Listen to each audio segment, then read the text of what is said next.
So it was early 2019, probably Jan or Feb.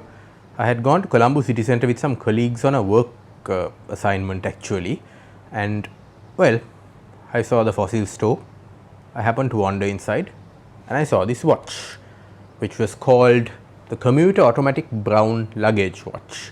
What really struck me about it was the fact that it is a skeletal watch, in that you can see the mechanism pretty much exposed, which is really cool because it's also an automatic watch. So you can see all those little springs and gears and cogs and things moving around inside the watch, and it really resonated with me. I still remember I asked the salesperson how much is this watch, and she told me it's 49,000 Sri Lankan rupees, sir, which was about half my salary at the time. So I put the idea out of my mind. Then she said, but it's on 50% discount today. Now that got some interest in my mind, because that was about a quarter of my salary, which I could very well manage if I was really careful for the rest of the month and the next month as well. So before I knew it, out went my credit card and the watch came onto my hand. It was the first automatic watch I bought, not the first automatic watch I had, of course. That's a vintage Tissot given by my dad, which I will do a video on later on, but it was the first automatic watch that I bought, and is also the reason why I would invest in a watch winder sometime later, which, as you'll see right now, this watch spends a lot of its time in the winder when it's not on my wrist, simply because I like to keep it running. I mean, those of you with automatic watches know that it's a bit annoying when you come back after several days or weeks and the watch has stopped. You've got to adjust the time all over again.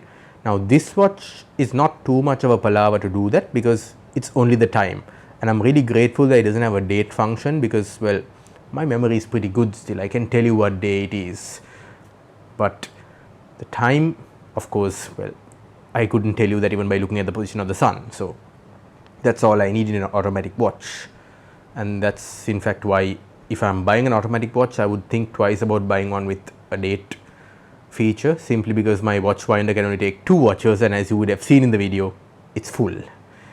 So getting back to this watch, I mean, yeah, it resonated with me. I bought it and I've been using it for, yeah, it would be 5 years now, given that it's 2024 now, and I can see that the watch is still on sale actually, looking at my computer, in several countries including India. So yeah, it seems to be quite a good one.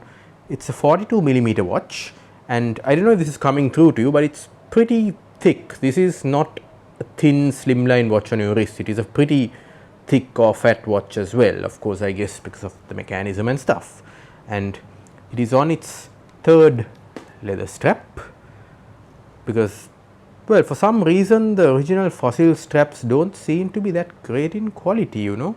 Like I said, 3rd strap, because the others just wear out. The leather starts peeling or the hoops start breaking. In fact, I'm surprised that this 3rd strap has lasted as long as it did, and that's the other problem I've been having. Getting these straps from the official agent here is nigh on impossible. So I've found these straps at third-party watch shops, and of course sometimes I didn't know if they were genuine or not, but I had no other option. But yeah, the third time lucky, it seems. So without further ado, let's go in for the unboxing. Fossil watches come in some pretty interesting boxes, so let's go for the unboxing, and where you can see much more of this watch under my ring light on the unboxing table with the white background, and I think that's where you'll really see the beauty of this watch and what drew me to it. Okay, it's time to unbox this Fossil watch, but before I do that, let's talk a bit about the box. Fossil watches usually come in a very nice rounded off, square with rounded off corners metal tin. You can see they've got some interesting artwork on the tin itself. Now if you go to a Fossil store, you'll see that the boxes themselves are also on display, purely because of the artwork on them. You have the Fossil logo there. Now this one seems to have a sort of newsprint kind of design on it, and a color scheme of yellow and black. On the bottom we've got fossil.com, we've got some of the information there. 0118, which means this watch was made in January of 2018, so it sat for about a year before I bought it basically, which is fine. I'm not too fussed about buying the latest watches, so to speak. Lid comes off very nicely, but it's a fairly tight fit. I mean, if I want, I can lift the box by the lid alone and it won't drop. So let's get the lid out there. Okay, first thing we've got is the booklet. Yes, I put it in upside down because I have reboxed this to unbox it for you. Now you can see you've got multiple languages there. We've got multiple mechanisms. Now this is for a 3-hand day date watch, this is for a dual time watch, automatic with weekday and month and all that jazz, plain automatic, which is what I've got here. So this is a generic Fossil manual, which I suppose costs a lot for them. Put that aside. We've got a cleaning cloth here. I think I got this cloth with the watch. Once again, it seems to be a generic cloth. It doesn't have any branding on it. Okay, that's fine, but that's nice to have a cleaning cloth. Let me just clean it up before I take it out for you, since the cloth is there. And you can see the watch. And before I get a closer look at the watch, well, we've got this packaging there. Nothing else in the tin. So let's put that back, put the tin aside. Let's get the watch out of its protective sleeve or whatever that thing's called. Okay, and here we are. I already mentioned the third strap. Now if I shake the watch, you can probably notice a bit something moving through there. So like I said, this has an exposed mechanism, and that looks absolutely stunning if you ask me. You can see all these little bits turning around and rocking back and forth and all that. I'm not going to go into the mechanism of how an automatic watch works, because simply I don't believe that I'm experienced enough in watches and automatic watches to tell you how it works. I know how it works, but I'm sure you'll find a proper simplified video online elsewhere. For now, let's admire the look of it. You can see some scratches on the glass there, which have accumulated during use, and that tells me that while this glass is pretty tough, it's not the most durable. So after accumulating those two scratches, which if I recall correctly was when I bumped my hand into the frame of an aluminum door, I'm much more careful with this watch when I wear it. I'm aware now. Sometimes it takes something like that to make you aware, you see.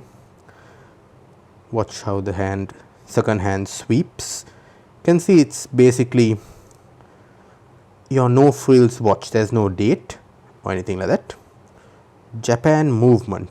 I couldn't find any information on where this movement or from who this movement is, but it's a Japanese movement, so that's something to be glad about. Okay, now let's look at the other side.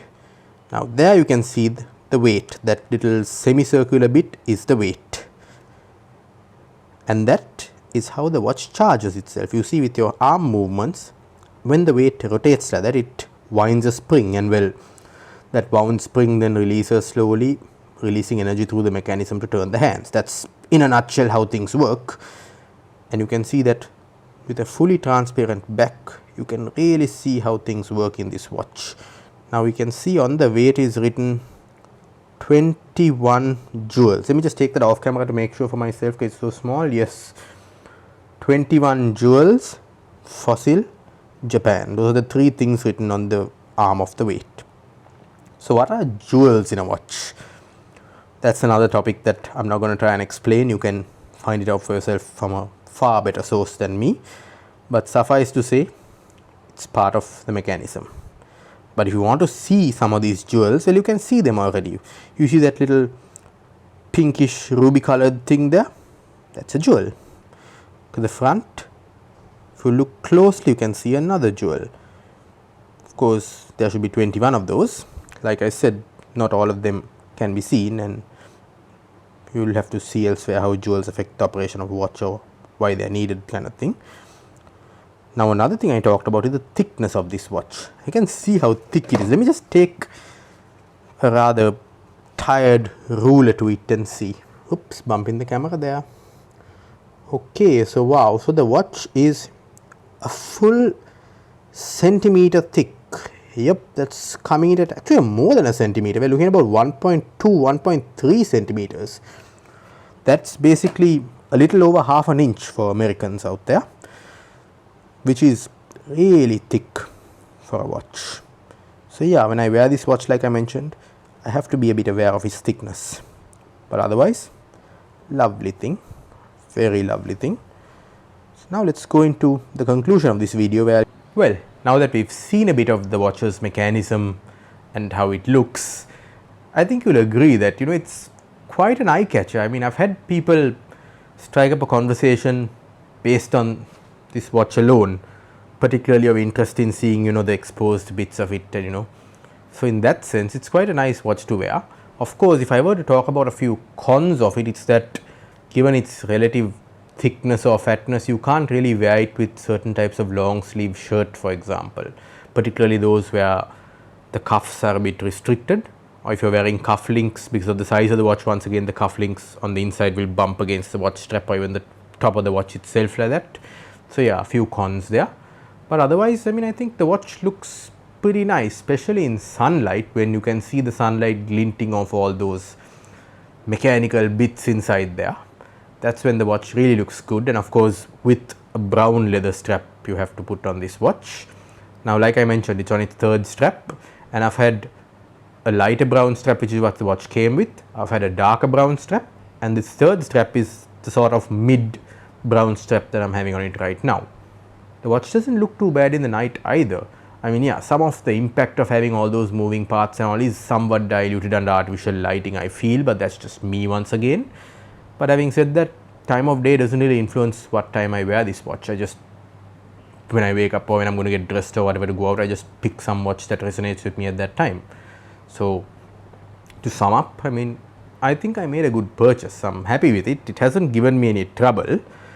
Initially I thought that over time the winding mechanism might have been getting a bit tight, but that was when I used to manually wind it. Now that it's in the winder and kept there when it's not on my wrist, I find that things are a lot better. I've never had to adjust it. It seems to keep time really well, and of course you can tell by the feel of the winder itself, you can tell whether the watch has got a good power reserve or whether it needs winding, because as the spring gets more and more wound up, you feel more resistance on the crown here when you try to turn it.